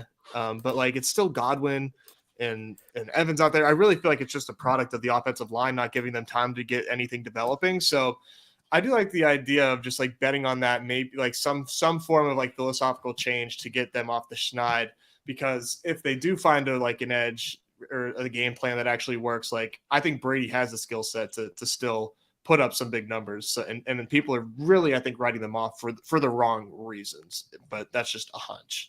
We just need that positive touchdown regression. That's what we need. It's common, man. That Joe Mixon game, if they get a week with a bad pass rush, like I think we might be able to see something, but who knows? They haven't learned their lesson yet. So, here we go. I'm thinking this is a fun little game stack right there. All day, every day. Yeah. Yeah. Yep. I think these are two of those kind of 5 wide receivers that we can say that are in the league that like their floor and their ceiling combo is just unmatched by anyone. Happy to take them. Yeah, truly unique profiles here.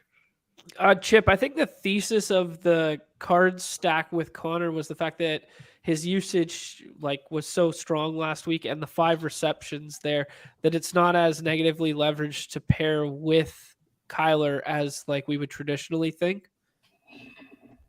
Yep, I agree. The one note I'd say as well is I usually, if I'm pairing my QB and running back, I also, and a wide receiver, I also want to get a bring back from the other side. And now I'm just betting on that game being a major blowout, or not blowout, but shootout. Going forward, hey, if you get Cooper Kupp in the first, I think if you could get Cooper Kupp and Hopkins, you could probably build out a nice form of a game stack there. Yeah, I would agree. I'd like it a lot more from a build standpoint if we had that.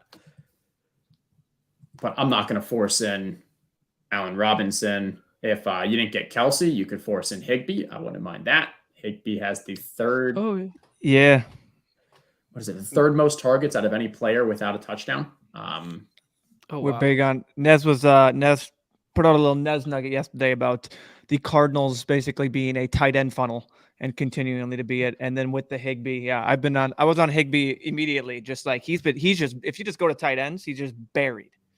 He's buried in there. And no one is. So I've just been going out for I've been trying to get weird with the tight end sometimes. And if there's a D hop or something like that, I think that's a fun bring back. Don't think many people are going to be doing that. That. At least not at the moment. So that Rondale Moore call I liked a lot because out of the 50 I've done, I only have 5 of them, but I've been trying to I've only got 7 D hop, and I as soon as I got to D hop, I'm I should mix in a little Rondale, and I've been back stacking him, and it's just an easy thing to do. Then you get 2 of the, like you said, of the tier wide receivers up there. I like that a lot, and especially in the 12-man, he's really fun. So I think we got to do it, guys. I think we got to do this. You can't 100%. Pass it up, I don't think. Nope. Yeah. Congrats. Slow it down though. Let's think what else. So how are you on Damon Pierce? A game that they are underdogs isn't the best for him, but I do think he's probably a tier above the other running backs going forward. Okay. What do the tight ends look like?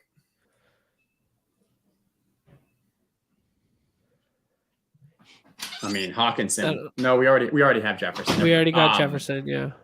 Yeah. Really could. Yeah. I think it's Pierce or Amon-Ra. We'll figure out the rest. Yeah, Amon-Ra is fine too. That's the thing. If we wanted to do Amon-Ra and just lock up the 3 wideouts, but I like Pierce. All right. I know Nez is high on him this week. Really likes him this week. I am. I really like Dameon Pierce this week. What's the Forskin reasoning? with a nice one.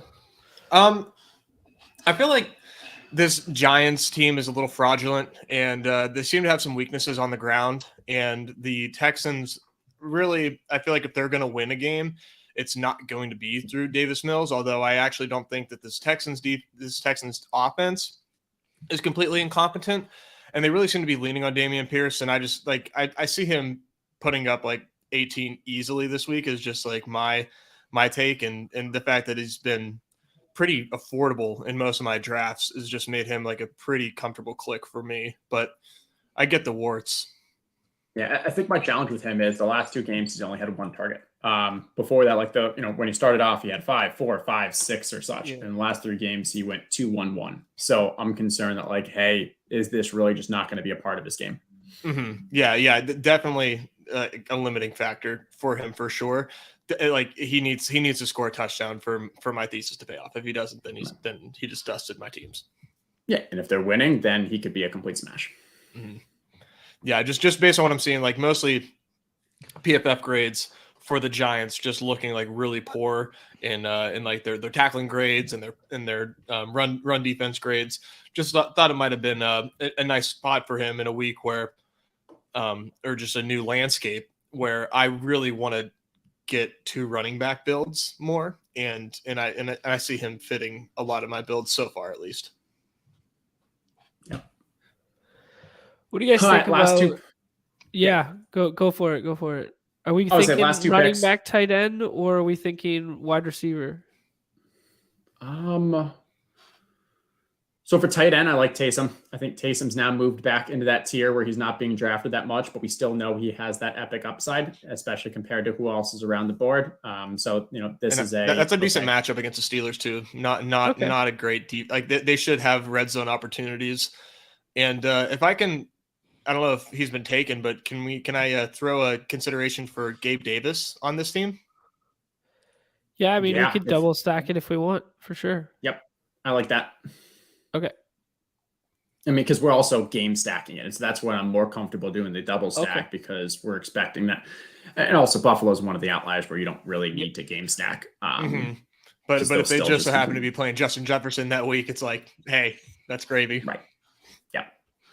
No, I like this team. That's fun. I don't think we really went too off the board. Usually I'd want to go a little more off the board with one player, but I think Gabe Davis is 33 and Taysom's 35-1.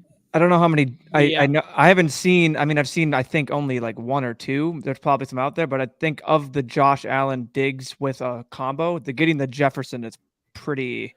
It's going to be pretty rare. Lower, on the rare side. And then, I don't know if people would go back, and I think once people do this, they're like, "Do I need to bring Gabe Davis into this?" So I like it. I think it's pretty nice because we found other ways to be unique. Exactly. That's what. Yep. Justin, you got time for one more? I just got a text that said that I have my appointment's been moved up 30 minutes, so I got to run. But Look at this hair. Man. I gotta go get a haircut. It's way too late.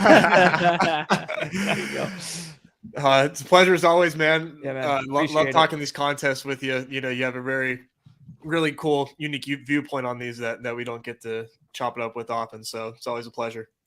I appreciate it. I will see you guys at training camp. We'll have to rehash on Twitter afterwards. our bots. I'll see you in those MLB or in the NFL playoff streets. I'm gonna be jumping in those. Nice. Yeah, I'm loving it. It's my downtime thing right now. I got a few minutes. Boom, pop in.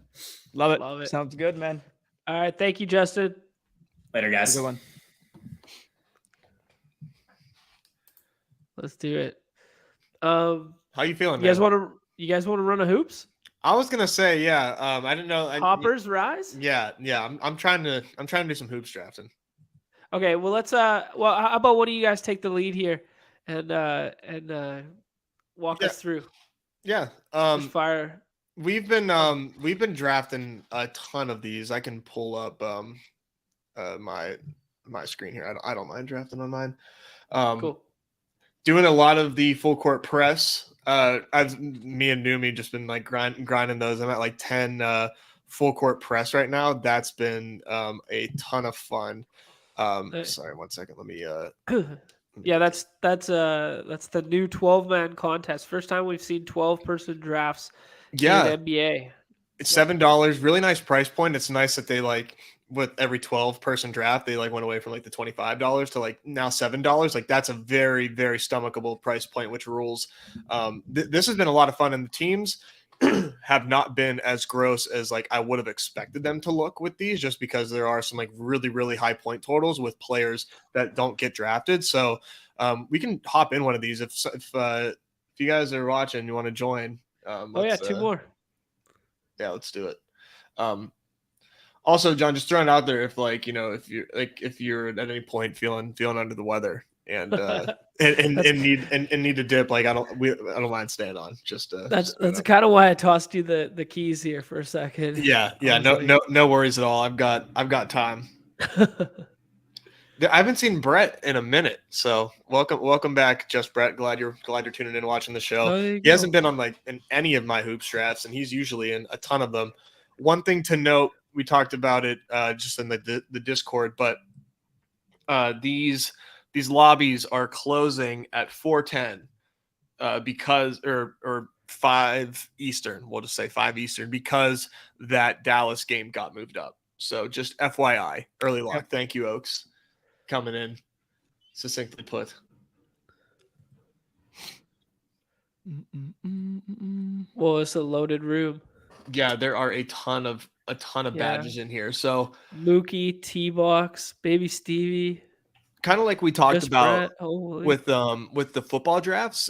These first 2 rounds, I'm not really getting too crazy, but there's a lot down off the board that I think is really, really interesting with some of these spots.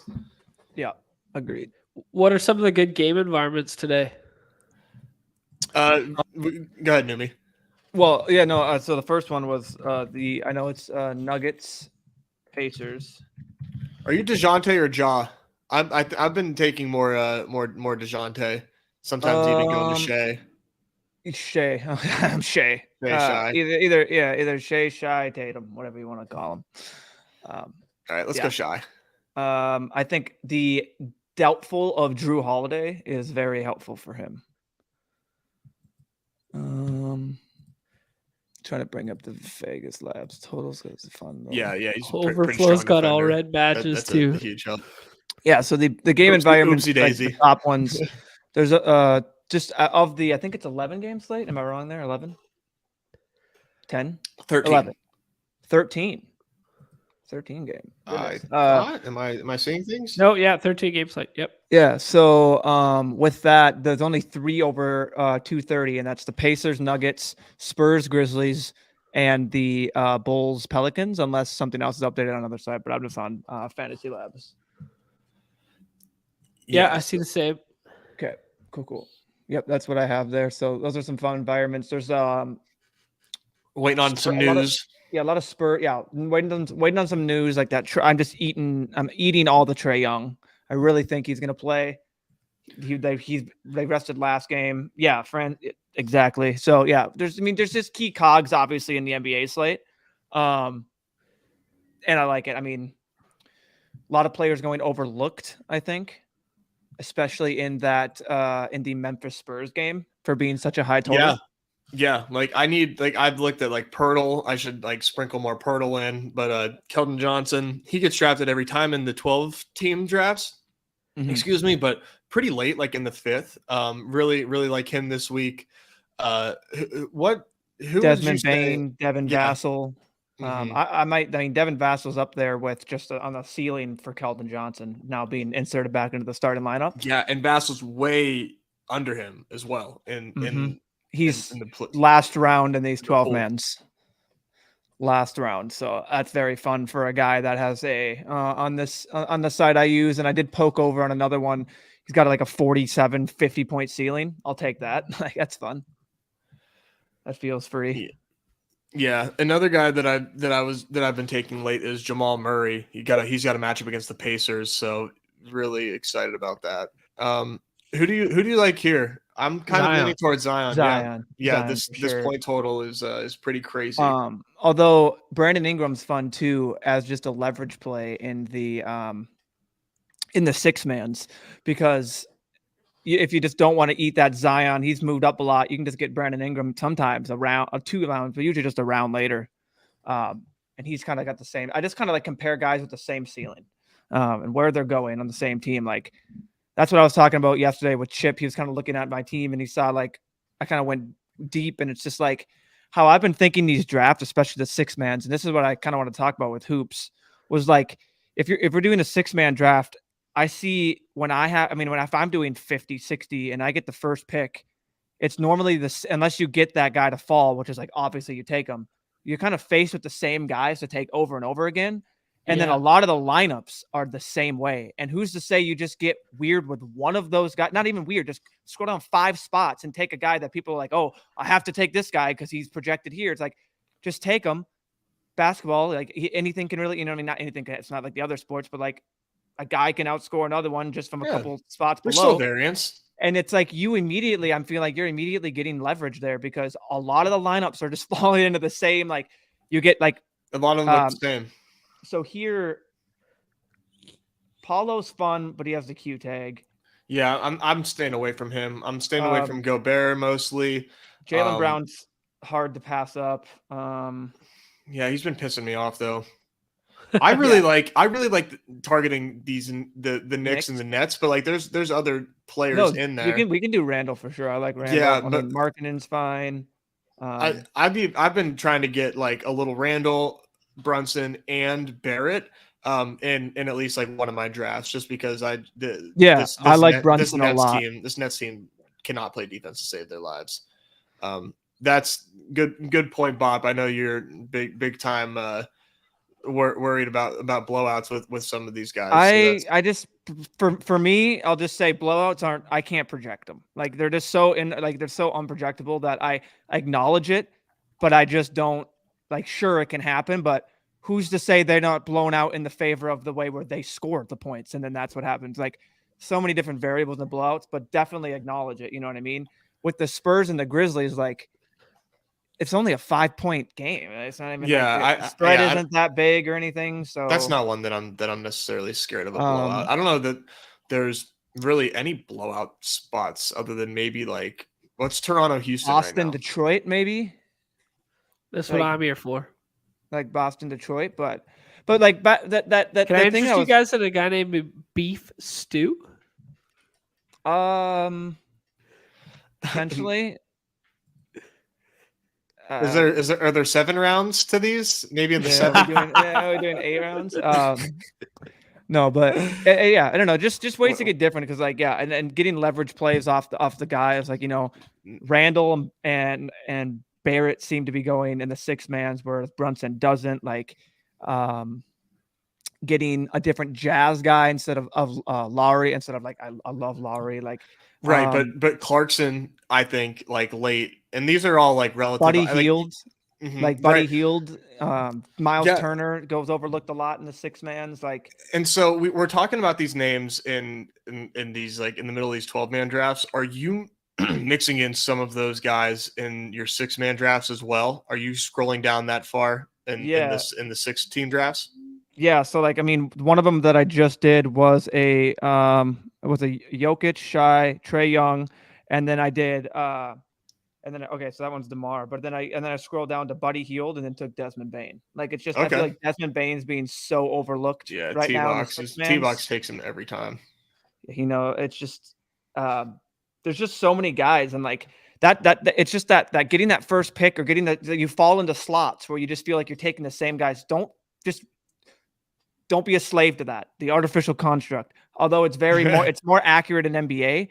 There's still plenty of guys that you can just sauce in that lineup and then go with the ADP after that. But you're getting that leverage on one spot. Yeah.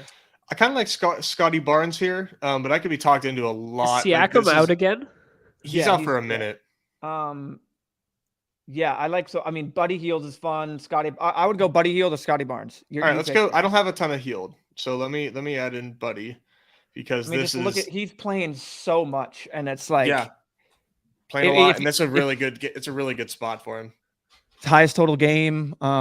Yeah, I really like it. Yeah, so I like that a lot. But yeah, it's just that's what I've been trying to do because I see at the top of the leaderboards these teams that are grouped that it's like I'll go through and it'll be like teams with one player left and all their outs are either like, for instance, it was one night it was all Mike Conley or Marcus Morris, and most of them were Marcus Morris unless you had you kind of just took a different guy in a different spot and then you had a guy down there. It's like you needed those other guys. Just take another guy in that spot as an out on that team, and that's instant leverage. Just propel you up there because that's how I've been trying to play it.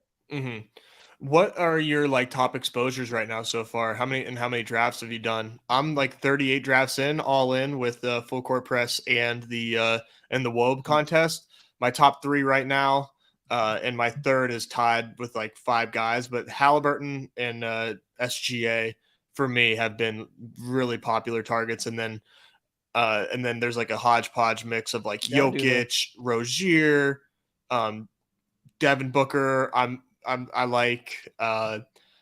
mixing in Trae Young too with you. Just because even still with this type of slate, you might be able to like swap and stay alive on those teams. 100%. All right. So for this 5th pick here, like I said, I think Pirtle is interesting. Mm-hmm. But like Adams, like the only thing there is like Adams kind of worries me. And we talked about Clarkson. Jeremy Grant's fun too. I'm saving this for John. We're 100%. Yeah, we can do Clarkson for sure. Yeah, I like him against the Hawks, but we are taking the stew. The stew, baby. He's in a great spot. He is. He hates Lucky. He's at Boston. He's gonna do the Kyrie. He's gonna stomp on his face, eat some beef stew in the paint. Yeah. So my highest exposures, I've done 18 5s, and it's Zion, Trae Young, LeBron, and Kevin Durant. So, I've been doing that route. I really am eating the Trae Young, and then in the 7s, let's see, trying to update that. I have to do I haven't taken Zion a lot again. Of cat. Have you taken any Karl Anthony Towns? I have literally one share. It's tough. So he's one of the guys now on this slate where it's like, if I want exposure to him, I have to take him there. But with Gobert playing, like it immediately, like you saw Cat, Lee pointed out right away, the upside for Cat being Gobert is he gets all of the boards. You put another 7, you put a 7-footer out there and Gobert, who's defensive player of the year twice, rebounding up there at astronomical numbers. Like he's going to take away so much of the rebound. So if I was to go the on-off percentage of like Towns and all that, it's a big gap. And like, he's a guy that if I want him, I have to take him there. Otherwise he's overlooked. He's kind of buried for me. I've been going on the take the Gobert and the Ant side. So if you look at Anthony Edwards, like stats literally from last year, everything's the exact same except he's like his block is down, which means he's literally not getting to the like he's just being lazy on defense, I guess you can say. It's like 0.7%. So like it's from like 1.3 last year to like 0.8 or something this year. What is that a percentage of? Oh, his blocks. Oh. So like how much blocks per game he would basically get. Like everybody, I went and looked at like his field goals per game, his assists per game, what he's doing per game, and like everything's the exact same. And he just seems to be not getting there. Is his field goal percentage the same? I feel like he's been exact same, except he just can't hit a mid-range shot. He's literally cannot hit a mid-range shot right now. So it's just his true shooting. Everything is the same, or basically the same. Oh my God. Yeah, I know. Jonathan Taylor's back at practice. Oh, nice. That's all I got. I hope he plays and smashes. That's all I care about. I've been waiting on that news for like a day and a half now. I'm just like, please let me be that. But now Herzig's kind of like, he poo-pooed it, and I'm just like, oh. Well, that offense has been so bad with Ellinger, I know, right? And then you bring in Jeff Saturday on a short Don't week. Get me wrong. I get it. I'm just in the mindset of Jonathan Taylor and just poo-poos all over the Raiders. That's my thought. But you guys don't have to take beef stew here, because like anytime you got to take a center who doesn't score on a team that's 13-point dogs on the road, you don't have to do it. Are you sure? But if you don't do it, you're a fucking coward. So oh my God. You're gonna put me in a rock and a hard place like that? No, you got a nice build. Don't fuck it up with beef stew for me. $7. One thing I will want to point out is the Jonas Valanciunas. If Larry Nance doesn't play, it's very conceivable that they're going to play. Make a pick for him, newbie. I think Jeremy Grant. I really do. You think he's gonna? I mean, he's Did he questionable. He's now questionable. Okay, maybe not Jeremy Grant. Jaden Ivey. We're screwed. Jaden Ivey. Ivy. All right. He's right there. Don't doubt the kid. Let's see. Let's go. Okay. All right. So yeah, not bad. Just the Jonas Valanciunas call from me and from watching and reading, it's kind of like if they're going up against Vucevic and the Bulls, yeah, they could conceivably start or go with Zion at the 5 and close him down the stretch.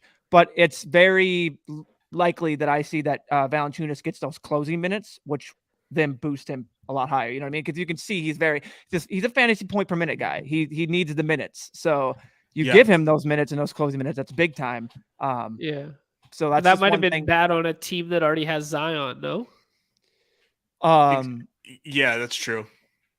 Yeah. No, it's basically fucking hoops guy. Yeah, exactly. So I was just pointing that out. Basically, I wouldn't want to take him here. Yeah, but just in general, yeah, that's a good point. Oh my God, Giannis is out. You're shitting me. The real time reaction to news on this show of newbie tilts are the ghosts. Oh, dude. He goes from peaks and valleys of like Jonathan Taylor. Yeah, oh my God. I've literally told Nez, dude, I'm team Giannis, dude. I'm team Giannis. You got to get Giannis. Get his. All right. Well, now the Bucks. Now you want to talk about Bobby Portis. Now he's probably all those last round Bobby Portis picks are making me look very good. 21 MFing%. The real time tilt. Let's go. That is so funny. Jonathan Taylor was probable, bro. Giannis. That's crazy. And they're just like, screw it. They don't give a shit. This is great. Okay, so now this will be fun. Where are we taking Portis in this draft then? Like, is Portis someone we can still wait on? Nobody finds out the news. Well, hold on. Let me put this court IQ on with all of them off. And let me get these numbers. It's probably not going to be 100% accurate because I don't have. I'll just get the other 3 guys. Beat him up. Mr. Good Boy got excited at the newbie tilt. Mr. Good Boy has been such a good boy recently on the streams, and now all of a sudden he's. Oh my God. That's crazy. Okay. So Giannis off. Chris Carlos, we don't know that JT is playing. He did practice last week. He did practice last week. Seen spotted. I thought he was DNP. I thought they DNP'd him at the end. No, I think JT practiced last week. I'll look it up after here when my dog stops destroying me. Get him. No mercy. So this could bump up like Grayson Allen, I'm assuming. Bobby Portis leads the team in usage. Let's go. It's not much minutes. It's small sample. All 3 of these guys being off the court at the same time for the Bucks is a very small sample. But it is great. It is Bobby Portis followed by Grayson Allen. And then Jordan Nwora. Well, we'll see what Adam does. I thought. Well, it's a good thing that I was on, as I said, I was on team Kevin Durant. I kind of told you. Yeah, and I'm way light on Kevin Durant right now, just based on like it's straight like RNG based on where my draft positions have been. So I'm excited to correct that. Well, I'm gonna put. So I have this all written down here because we're now doing hard. We're now hard like exposure. Look at that. No one can see it. Yeah. So we have them written down. I'd have to cross out Giannis. Luckily, it's not as much as I thought. We only have two of the 7s and 3 of the 5s. So we'll take that. With a lot of Bobby Portis. Yeah. That's the thing. Like I have a lot of Giannis to swap. And you can legitimately just swap in, I think, Bobby Portis. Like that. It's the global swap is gonna make it hard. Yeah, but I mean, they're playing OKC. Is he honestly like that much? Is he now like a top 25 play like that? I see. I'll have to wait for this to bump up. Someone's gonna have to pop. Hey guys, but Shay, I'm back to remind you. Nobody gives a fuck about your fantasy exposures. Well, nobody cares about how much Giannis come in. has got. Oh yeah, Mr. Okay, guys. There's other. Let's say I'm so going we to show gotta you think. my Isaiah Likely. I'm going to show you all this. Oh, I was running so good. I held that in. I'm just like, you know what? I'm not going to say it. I'm not going to say it. I love it. I love it. Yeah, no. I'm on AD this week, and Yeah, no. AD's fine there for sure. yeah. Paul George is fun too. Like if you legitimately want to just go the other side, like I would go Paul George sometimes over all of them. Like, but I will say Shea, like, so you just took the guy off the slate that, I mean, they were down Drew, Middleton, and some role players.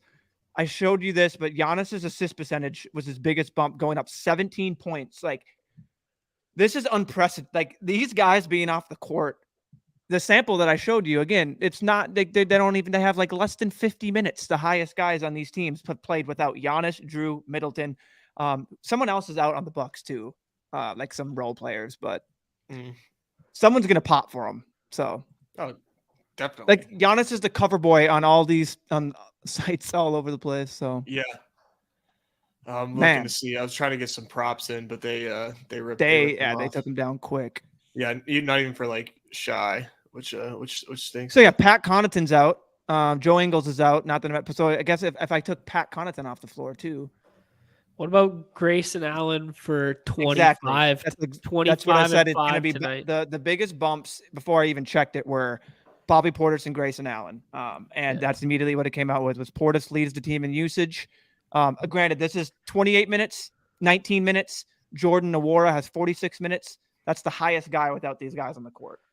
Okay. Not interested in most of them. That's this season. So let me get to let me do last season too. So that's just this season. Let's do last season and run it.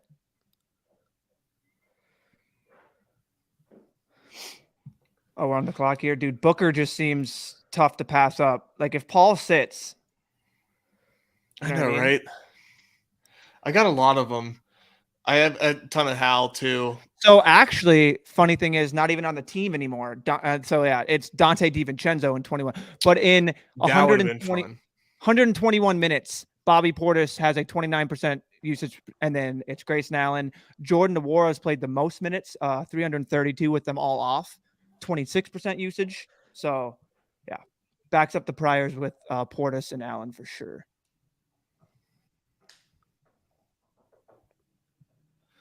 All right, well, I guess we're going to be mixing him in then.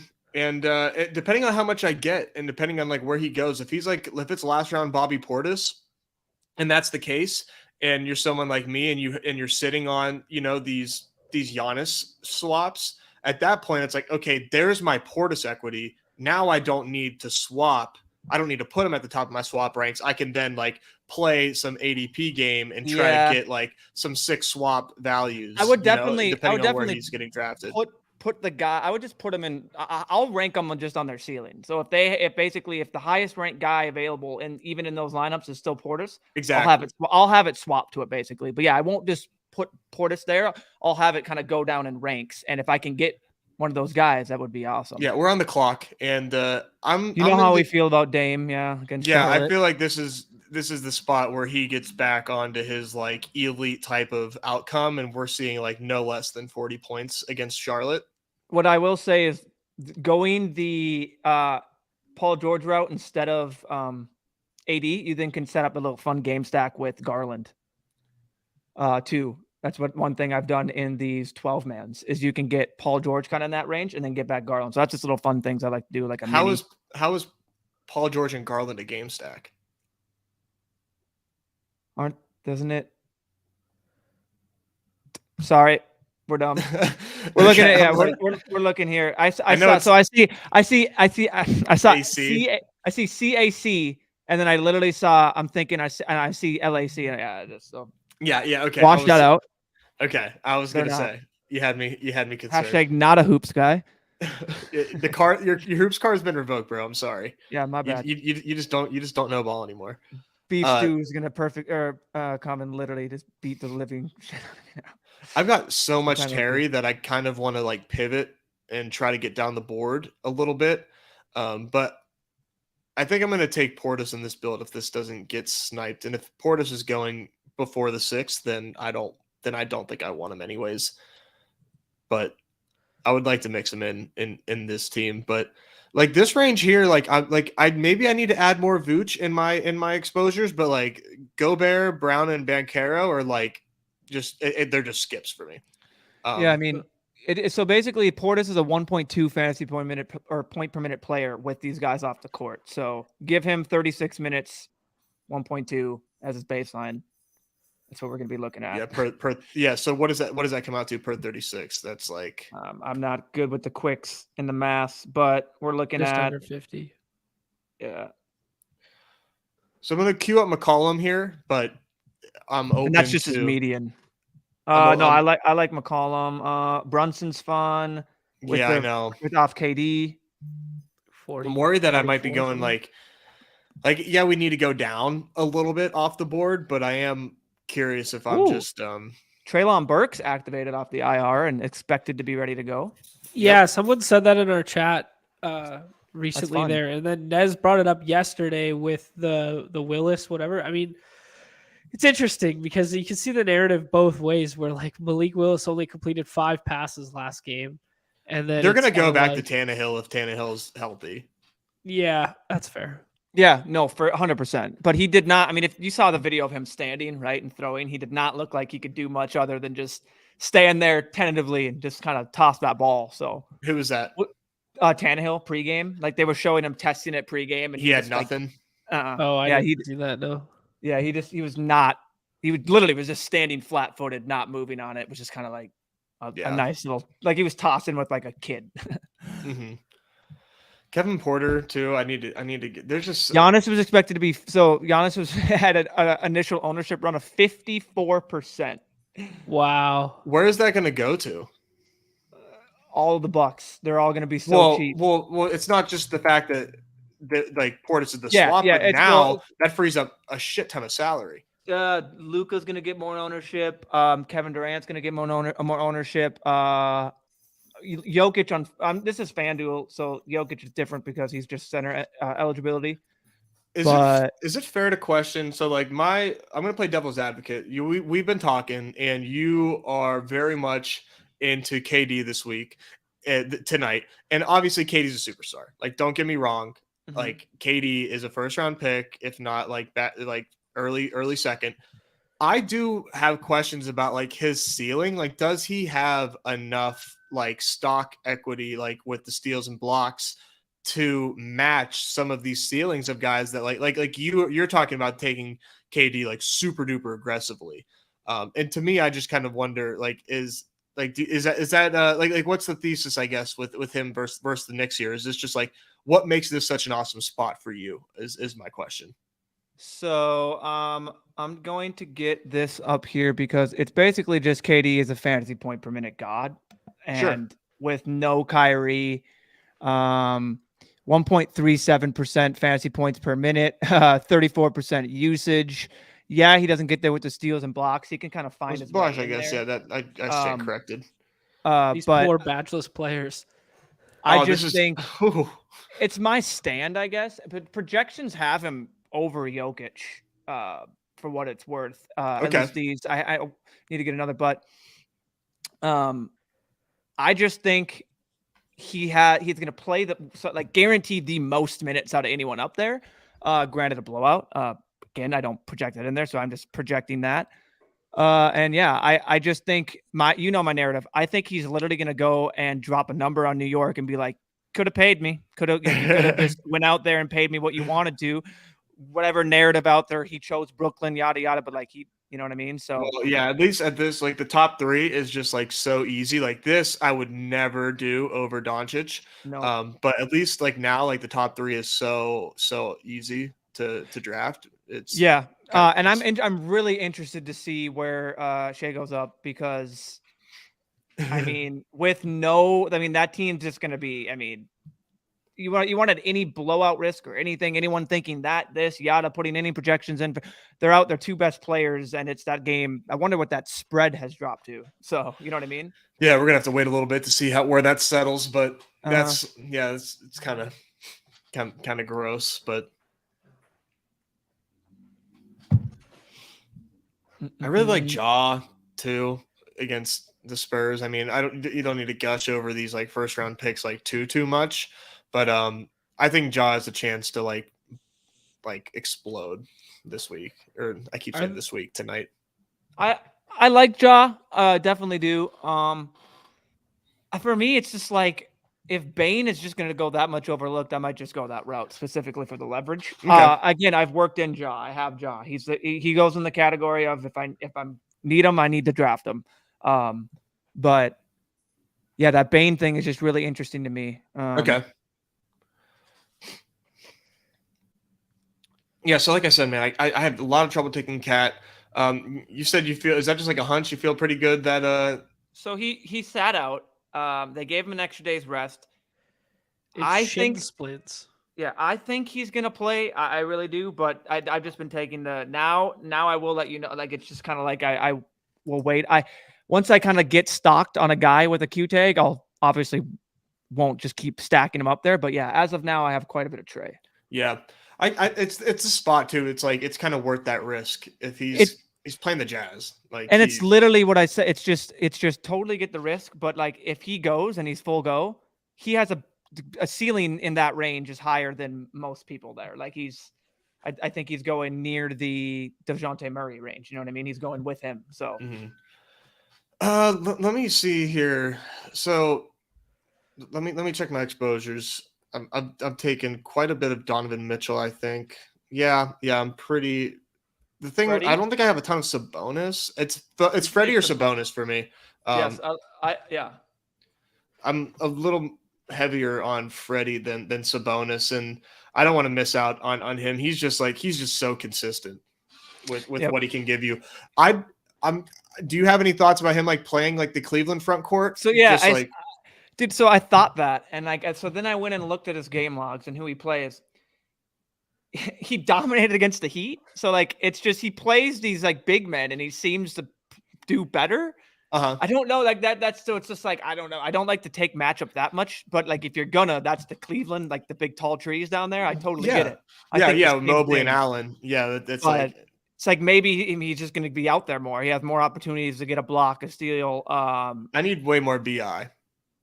I like BI a lot, dude. And we just took McCollum and we just took Zion, so it's time. You just want guys that can get those secure minutes and that have the ceiling to put up the number. You know what I mean? And like if you're getting BI in the fourth, even though I know this is the sixth man, like it's still just fun.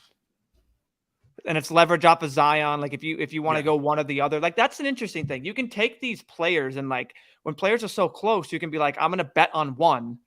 Because the chances of them both reaching it isn't as high, like to get that tippy top ceiling. But you can, I mean, realistically, they can both get you 45, like, and then it's at the expense of CJ McCollum. So, or you can take the route of like, I think it's going to be the BI night. I think it's going to be the Zion night. You know what I mean? You can just even get more leverage and go CJ like down low. So. That's an interesting point you bring up, and it could be like to my own detriment, but I do like taking two guys on the same team in certain spots. And one of them is like for me, like I'm trying to get really unique and like even like taking like two Knicks sometimes, and just because I do not think that will ever happen for most people, but I'm willing to eat that. Yeah, it's tough. So I like to do it in the games at the higher totals and different teams, but I mean, it's definitely viable. I definitely think you can do it with like Brunson and Randall. It just depends on the people. Yeah. Is there any merit to taking Giannis before he gets an out tag in like the 6th round here? I think if you refresh, he has the out tag. I'm just going to say. Okay. He's not even there. Yeah, there you go. Wow. Nice. They just completely removed his ADP. That's cool. Yep. Like, why not? Like I'm telling you, as soon as I refreshed it, and as soon as they tweeted that, I refreshed it, and he was out on the Underdog side. Right. Nice. Yeah, good for them. That's so what's up. Like that. Yeah. Basketball, like you can't wait. Like you really can't like take the risk of waiting. Nope. So here's a decision point. Like we're staring at Rozier, Markkanen, and. You know, we're talking about Bobby Portis. So okay, now we're not staring at Rozier no more. I was just gonna say we could do Bobby Portis. Right? Like, do we just do it?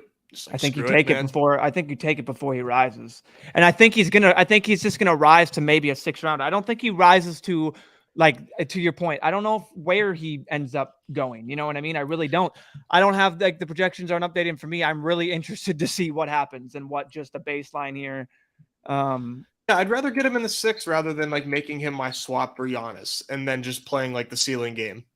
And he goes. Great job, Mason. You know your shit. All right. I have a lot of.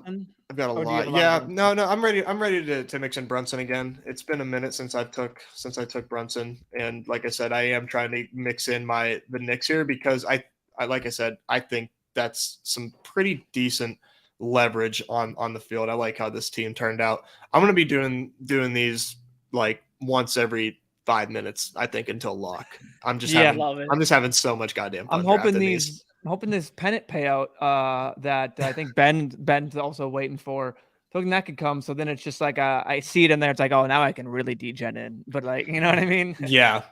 We're at 30 right now. That's definitely the most I think I've done this year. So I will say, just to anyone, don't be afraid just to get a little, like, these projections that they have on there, they're a little more flawed than anything else, I really think. There's a lot of people that you can get this in any projection set around the industry, no matter what you use, Stochastic, RG, ETR. No free ads. No free ads, whatever they are on there. Nothing. Yeah, we're projection set. No, yeah. But anyway, like, those guys, like they're going to show a lot of values. You can, I make a little sheet. I find discrepancies. I like to kind of mix those guys in the last 5th and 6th rounds. I like to, like I said, when you're spaced with, you take Luka and it comes back around and you have basically Cat, Trae Young, Devin Booker, Paul George. Don't be afraid to take one of those guys and then go take a guy just in a little tier below. Make just your combinatorial ownership different, because a lot of people aren't willing to do that. Obviously do it in a not where you responsibly. Responsibly. Don't go take a guy. You know what I mean? Like, maybe don't take the entire draft undrafted, but do it in. I got you. So. I got you. Yeah. Just kind of, and one thing to do, I think, in doing this is, like, look at a couple draft boards, and if you have, like, your 5 and 6 guy, look to see who goes to the 2-3 turn, and then leapfrog that, and then you pair that, like, at the turn. Like, look for that type of polar change and getting unique there. The guys on the turns people will always be driving it. So if you can just make take a 3-4 turn guy, the 2-3. Yeah, take him a turn ahead. People are like, whoa, what's going on here? You just a little different. And then the rest of your draft just follow suit. You know what I mean? You don't have to get different with the rest of it. So, however, still something we're learning with. But they're super fun, super addicting. I'll be in there all day. All right. Well, good luck, everybody. That'll be it's a fun show. Jump in the hoops there. I didn't have my normal big time energy. I promise. Maybe suck back a little NyQuil here and try and get it back for tomorrow. Tomorrow's gonna be fun too. First off, big thanks to everybody in the chat. Like, subscribe, follow, all that fun stuff. I always forget to say. Big shouts to Justin Herzig for being here today. That was a lot of fun. Talk through some of the payout structure, talk through some of the playoff contests, talk through this week. Tomorrow we got Hated Winks at 12 p.m. Eastern, and then 2 p.m. Eastern we got JM to win from 1 week season. So we're going to do, they're both going to be great. We're going to do kind of like an hour, a break, and an hour is kind of what I'm aiming for, what we're talking through, what we're thinking through. Good structure. It should be a really fun day tomorrow. That'll be awesome. Aaron Jones back at practice right now. Start scooping up some 6th round Aaron Jones. Why not, right? I think that was pretty sharp by Herzig to point that one out. That offense has looked incompetent, but he's still Aaron Jones. Aaron Rodgers, I know it's Wednesday, so vet rest day, but no Rodgers, Bakhtiari, Elton Jenkins. So that team is just no Dobbs, Eric. That team is in shambles. That's weird. That's weird that all those guys are out and then Aaron Jones practices. That's kind of that was literally on the Fantasy Life thing, and then it just said, yep. So anyway. All right. Thank you all for being here. We'll be hanging out in the Discord. We'll be drafting some teams. Hopefully someone ships the hoops tonight. I got you. Wow, that was bad. I got That's part of the overcade. Yeah. Wow. Oh, I meant like shipping hoops, bro. I'm shipping the hoops. But everybody, thanks for hopping on. Like, subscribe, all that stuff. 2 shows tomorrow. It's gonna be lit, as the kids say. And John, if you can get it ready for everybody's favorite part of the show, the end. The end.